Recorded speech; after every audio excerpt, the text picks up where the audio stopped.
Quelle différence pendant le déplacement de A à B de ces deux véhicules? On y va. On voit clairement que le véhicule du bas, de A à B, met moins de temps à parcourir la distance AB que le véhicule du haut. Donc c'est la vitesse qui est la différence. Autre question, le travail W de la force F de A à B est-il le même dans les deux cas? Alors le travail c'est quoi? C'est l'énergie qui a été développée par cette force qui est la même dans les deux cas pour tirer ce véhicule. Faut revenir à la définition du travail, hein. Donc là c'est joule, cette énergie. Le travail c'est la force multipliée par la distance multipliée par le cosinus que fait la force avec le déplacement.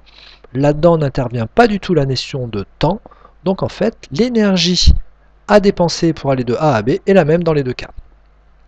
Et enfin, la quantité de travail fournie en une seconde, est-ce qu'elle sera la même ici et là? Vu que le véhicule en bas va plus vite, en une seconde, il aura fait plus de distance, donc son travail va être plus grand.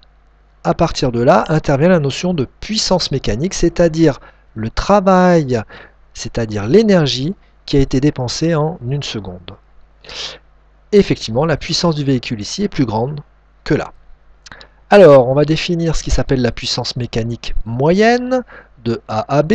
Un véhicule soumis à une force constante se déplace de A en B pendant une durée delta t. À partir de là, il développe une puissance qui est le rapport du travail sur le temps mis pour se déplacer de A à B. Des unités, des watts, ici en puissance, des joules, parce qu'un travail c'est une énergie, ce sont des joules, et ici des secondes, c'est-à-dire le temps qu'on a mis pour effectuer ce travail. Ensuite, une autre définition est possible, un autre arrangement est possible. Donc ici, pour aller de A à B, on a parcouru cette distance D. Donc on peut tout simplement écrire avec le travail, c'est la force multipliée par la distance de déplacement de la force et le cosinus alpha de l'angle entre la force et le déplacement. Je sais en même temps que l'énergie, la puissance mécanique, pardon, c'est le travail sur delta t. Donc quand je vais remplacer W ici, je vais avoir F fois D fois cosinus alpha sur delta t. Mathématiquement, c'est la même chose que si je mets le dénominateur sur D. D sur delta t, c'est bien une distance divisée par un temps de parcours, donc c'est bien une vitesse.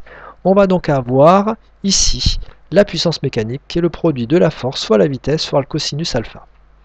Donc la puissance mécanique moyenne en translation, c'est aussi une force fois une vitesse de déplacement de cette force fois le cosinus de l'angle entre la force et le déplacement.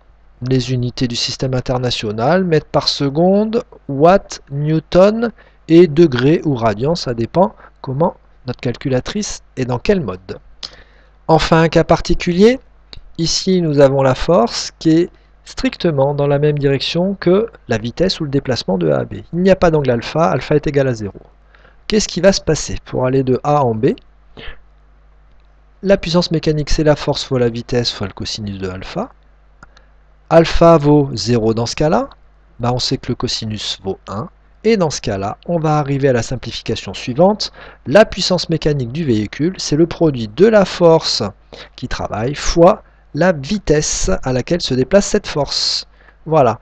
Quand la force est dans la même direction et le même sens que le déplacement, nous avons Pm égale F fois V.